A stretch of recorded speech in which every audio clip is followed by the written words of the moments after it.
হরে কৃষ্ণ কৃষ্ণ কৃষ্ণ হরে হরে। তো ভক্তবৃন্দগণ, আজকের ভিডিওটি রয়েছে আজ 16 ডিসেম্বর মঙ্গলবার পালিত হয়েছে বছরের সর্বশ্রেষ্ঠ পৌষ মাসের কৃষ্ণপক্ষের সফলা একাদশী। যে সকল কৃষ্ণ ভক্তরা আজ এই সফলা একাদশী ব্রতটি পালন করে রয়েছেন তারা অবশ্যই শ্রীকৃষ্ণের অপার আশীর্বাদ লাভের জন্য আজকের দিনে বিশেষ করে শ্রবণ করতে হবে এই সফলা একাদশীর ব্রত কথাটি, যেটি শ্রবণ না করলে আপনার ব্রতটি কিছুতেই সম্পূর্ণ হবে না, অর্থাৎ ব্রতটি আপনার অসম্পূর্ণ রয়ে যাবে। তাই ভক্তি শ্রদ্ধা সহকারে আজকের দিনে শ্রবণ করতে হবে সফলা একাদশী। এবং অবশ্যই মনে রাখবেন, সফলা একাদশী ব্রত কথা শ্রবণ করা আপনাদের জন্য অত্যন্ত গুরুত্বপূর্ণ। তার মধ্যে সফলা একাদশীর ব্রতের পরের দিন অর্থাৎ দ্বাদশী তিথিতে ব্রতের পালন করতে হবে। যদি আপনারা ব্রতের পালন না করেন তাহলে ব্রতের কোনো পূর্ণ ফলাফল পাওয়া যায় না। তাই বিশেষ করে শ্রবণ করবেন সফলা একাদশীর ব্রত কথাটি, আর শ্রবণ করবেন সফলা একাদশীর ব্রতের পালনের সঠিক সময়। যদি আপনারা এই সফলা একাদশীর ব্রত কথাটি ভক্তিনিষ্ঠা এবং পুণ্য সহকারে ব্রতটি পালন করেন তাহলে অশ্বমেধ যজ্ঞের বাজপেয় পুণ্য লাভ এবং তার সাথে শ্রীকৃষ্ণের অপার আশীর্বাদে আপনার পরিবারের সুখ সমৃদ্ধি এবং সৌভাগ্যে ভরে উঠবে। তার সাথে অবশ্যই যে কোনো কাজে আপনারা খুব সহজেই সাফল্য অর্জন করতে পারবেন। তো অবশ্যই ভিডিওটি আপনারা শুরু থেকে শেষ পর্যন্ত ভক্তি সহকারে শ্রবণ করবেন। আর চ্যানেলে নতুন হয়ে থাকলে দয়া করে চ্যানেলটিকে সাবস্ক্রাইব করবেন, লাইক করবেন, কমেন্টে ভক্তি ভালোবাসা শ্রদ্ধা দিয়ে জয় শ্রীকৃষ্ণের জয় লিখে দিতে ভুলবেন না এই শুভ দিনটিতে। অবশ্যই ভিডিওটি আপনারা শুরু থেকে শেষ পর্যন্ত ভক্তি সহকারে শ্রবণ করুন। আজ 16 ডিসেম্বর মঙ্গলবার পালিত হয়েছে বছরের সর্বশ্রেষ্ঠ এবং পবিত্রতম উৎসব এই সফলা একাদশী। হিন্দু ধর্মের একাদশীর বিশেষ মাহাত্ম্য রয়েছে। একে সকল ব্রতের মধ্যে শ্রেষ্ঠ বলেই মনে করা হয়। একাদশীর ব্রত থেকে মানুষ কেবল পার্থিব সুখ সুবিধা পায় না, বরং মোক্ষের পথ সুগম হয়। এই একাদশীগুলির মধ্যে একটি হলো সফলা একাদশী, যা পৌষ মাসের কৃষ্ণপক্ষের 11তম দিনে এই তিথিটি পালন করা হয়ে থাকে। যেমন নাম থেকেই বোঝা যায়, এই দিনে ব্রত ও পুজোর মাধ্যমে জীবন সাফল্য লাভ করতে পারবেন। পৌরাণিক বিশ্বাস অনুসারে সফলা একাদশীর ব্রতে ভগবান বিষ্ণু প্রসন্ন হন এবং ভক্তকে সুখ শান্তি সমৃদ্ধি আশীর্বাদ প্রদান করেন। সফলা একাদশীর অর্থ সাফল্য প্রদানকারী একাদশী। এই দিনটি জীবনের প্রতিটি ক্ষেত্রে সাফল্য অর্জনের প্রতীক। পৌরাণিক গ্রন্থে বর্ণনা করা হয়েছে যেই ব্রত করলে যে ব্যক্তি তার পাপ থেকে মুক্ত হয় এবং জীবনের সকল কাজ সাফল্য অর্জন করতে পারেন। তাই বিশেষ করে আজকের দিনে শ্রবণ করুন সফলা একাদশীর ব্রত কথাটি, যেটি আপনাদেরকে একান্তই দরকার এই সাফল্য বা সফলা একাদশীর ব্রত কথা শ্রবণ করা। তো শ্রবণ করুন সফলা একাদশীর ব্রত কথাটি। যুধিষ্ঠির মহারাজ বললেন, হে আমার প্রিয় ভগবান শ্রীকৃষ্ণ, পৌষ মাসের কৃষ্ণপক্ষের যে একাদশী হয় তার নাম কি, এটি কিভাবে পালন করা হয় এবং সেই পবিত্র দিনে কোন দেবতার পুজো করা উচিত? দয়া করে আমাকে এই বিবরণগুলো সম্পূর্ণরূপে বলুন যাতে আমি বুঝতে পারি। হে জনার্দন। পরমেশ্বর ভগবান শ্রীকৃষ্ণ তখন বললেন, হে রাজাদের শ্রেষ্ঠ, তুমি শুনতে চাও বলে আমি তোমাকে পৌষ মাসের কৃষ্ণপক্ষের একাদশীর মহিমা সম্পূর্ণরূপে বর্ণনা করছি। আমি আমার ভক্তের একাদশীতে পূর্ণ উপবাসে পালনে যতটা তুষ্ট হই, ত্যাগ বা দানে ততটা তুষ্ট হয় না। অতএব যথাসাধ্য ভগবান হরি দিবসে একাদশী উপবাস করা উচিত। হে যুধিষ্ঠির, আমি আপনাকে অবিভক্তি বুদ্ধিমত্তার সাথে পৌষ কৃষ্ণ একাদশীর মহিমা শ্রবণ করার জন্য অনুরোধ করছি, যা দ্বাদশীতে পড়ে। যেমনটা আমি আগে ব্যাখ্যা করেছি, অনেক একাদশীর মধ্যে পার্থক্য করা উচিত নয়। হে রাজা, বৃহত্তর মানবতার কল্যাণের জন্য আমি এখন আপনাকে পৌষ কৃষ্ণ একাদশীর পালনের প্রক্রিয়া বলছি। পৌষ কৃষ্ণ একাদশীকে সাফল্য একাদশী বলা হয়।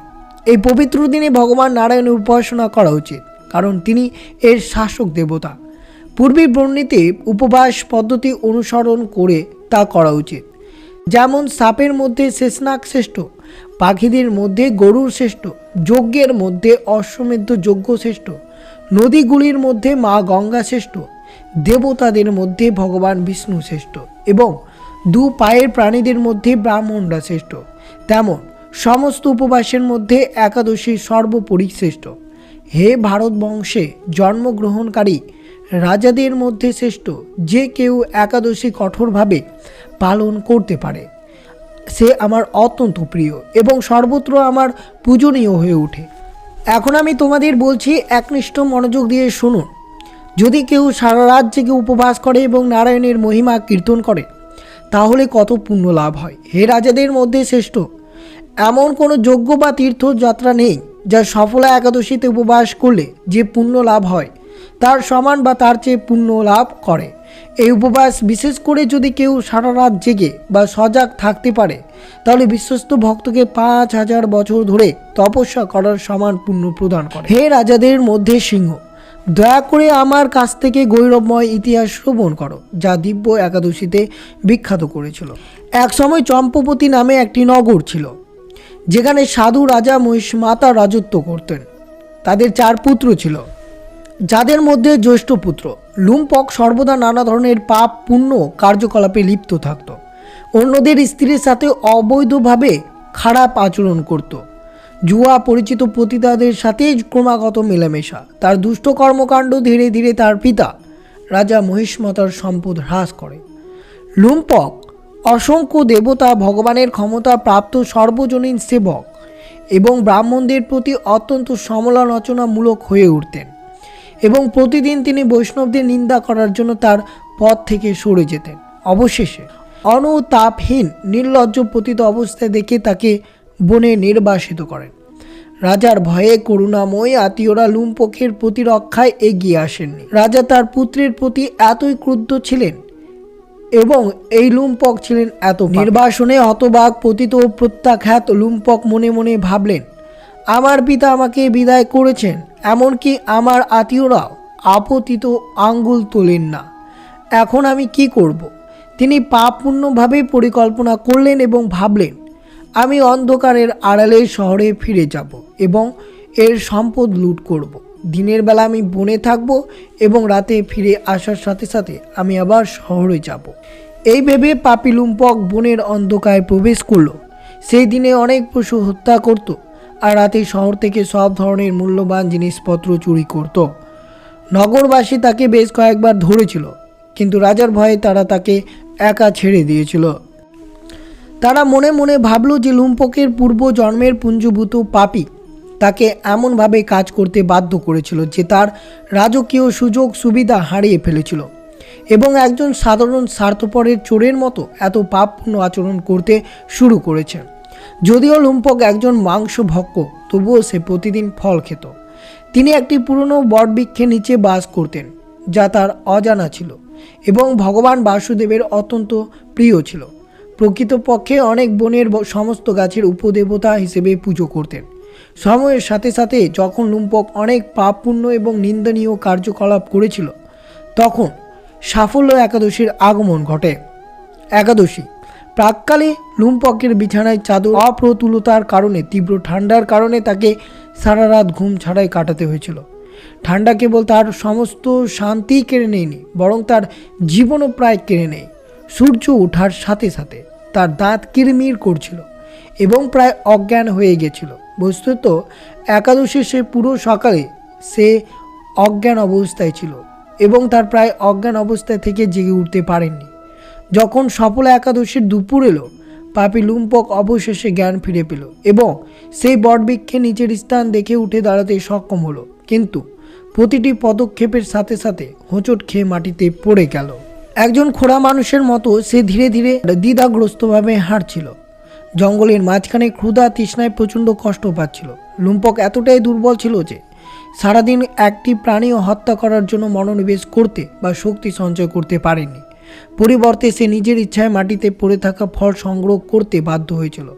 যখন সে তার বটবৃক্ষের বাড়িতে ফিরে গেল তখন সূর্য অস্ত গেল। ফলগুলো তার পাশে মাটিতে রেখে লুম্পক চিৎকার করতে শুরু করলো, হাই আমার হাই, আমি কি করা উচিত? প্রিয় পিতা, আমার কি হবে? হে শ্রী হরি, দয়া করে আমার প্রতি করুণা করুন এবং এই ফলগুলো নৈবেদ্য হিসেবে গ্রহণ করুন। আবার তাকে সারা রাত জেগে ঘুমাতে বাধ্য করা হয়েছিল, কিন্তু ইতিমধ্যে পরম করুণাময় পরমেশ্বর মধুসূদন লুম্পকের বনফলের বিনতি নিবেদনের সন্তুষ্ট হয়েছিলেন এবং তিনি তা গ্রহণ করেছিলেন। লুম্পক অজান্তেই পূর্ণ একাদশী উপবাস করেছিলেন এবং সেই দিন যে পুণ্য লাভ করেছিলেন তার দ্বারা তিনি আর কোনো বাধা ছাড়াই তার রাজ্য ফিরে পেয়েছিলেন। হে যুধিষ্ঠির, রাজা মহিষ্মিত পুত্রের হৃদয়ে যখন পুণ্যের এক টুকরো ফুটে উঠল তখন কি হয়েছিল তা শুনুন। একাদশীর পরের দিন যখন সূর্য আকাশে সুন্দরভাবে উদিত হয় তখন একটি ঘোড়া লুম্পকের কাছে এসে তাকে খুঁজতে লাগলো এবং তার আশেপাশে দাঁড়ালো। ঠিক সেই সময় স্বচ্ছ নীল আকাশ থেকে হঠাৎ করে কণ্ঠস্বর ভেসে এলো, লুম্পক, এই ঘোড়াটি তোমার জন্য, এতে চড়ে দ্রুত বন থেকে বেরিয়ে এসো, তোমার পরিবারকে স্বাগত। হে রাজার মহিষ্মিতার পুত্র, পরমেশ্বর বাসুদেবের কৃপা এবং সফল একাদশীর মাধ্যমে তুমি যে পুণ্য অর্জন করেছো তার শক্তিতে তোমার রাজ্য আর কোনো বাধা ছাড়াই তোমার কাছে ফিরে আসবে। এই শুভ দিনে উপবাস করে তুমি এই লাভ অর্জন করেছো। এখন তোমার পিতার কাছে যাও এবং রাজবংশ তোমার ন্যায্য স্থান উপভোগ করো। এই কথা শুনে লুম্পক ঘোড়ায় চড়ে চম্পবতী নগরে ফিরে গেলেন। সফল একাদশ উপবাস করে অর্জিত পুণ্যের দ্বারা তিনি আবারও একজন সুদর্শন রাজপুত্র হয়েছিল এবং পরমেশ্বর ভগবান শ্রী হরির পাদপদ্ম থেকে তার মনকে বিলন করতে সক্ষম হয়েছিল। অন্য কথায় তিনি আমার শুদ্ধ ভক্ত হয়েছিলেন।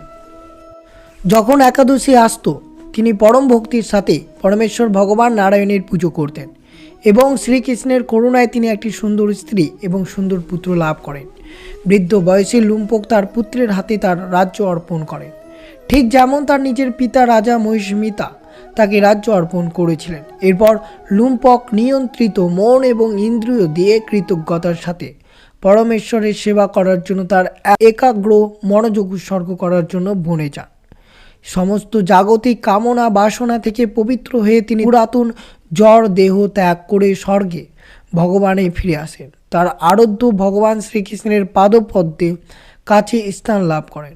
হে যুধিষ্ঠির, যে ব্যক্তি লম্পকের মতো আমার কাছে আসে সে সম্পূর্ণরূপে শোক উদ্বেগ থেকে মুক্ত হবে। প্রকৃতপক্ষে যে কেউ মহিমান্বিত সাফল্য একাদশী সঠিকভাবে পালন করে এমনকি অজান্তেই লম্পকের মতো এই পৃথিবীতে বিখ্যাত হবে। সে মৃত্যুর সময় সম্পূর্ণরূপে মুক্ত হবে এবং বৈকুণ্ঠ আধ্যাত্মিক আবারে ফিরে আসবে, এতে কোনো সন্দেহ নেই। যে কেবল সাফল্য একাদশীর মহিমা শ্রবণ করে সে রাষ্ট্রীয় যোগ্য সম্প্রদানকারীর দ্বারা প্রাপ্ত একই পুণ্য লাভ করে এবং অত্যন্ত পরবর্তী জন্মে সে স্বর্গে যায়। তাহলে ক্ষতি কোথায়? ভবিষ্যৎ উত্তর পুরাণ থেকে পৌষ কৃষ্ণ একাদশী বা সাফল্য একাদশীর মহিমা বর্ণনা এইভাবে শেষ হয়। তো অবশ্যই আপনারা ভক্তি নিষ্ঠা সহকারে শ্রবণ করলেন আজ 16ই ডিসেম্বর শনিবার পৌষ মাসের কৃষ্ণপক্ষের যে একাদশী তা সফল একাদশী নামে পরিচিত, যেটি আপনাদের সাথে অত্যন্ত শুদ্ধ এবং ভক্তি সহকারে শ্রবণ করানো হলো।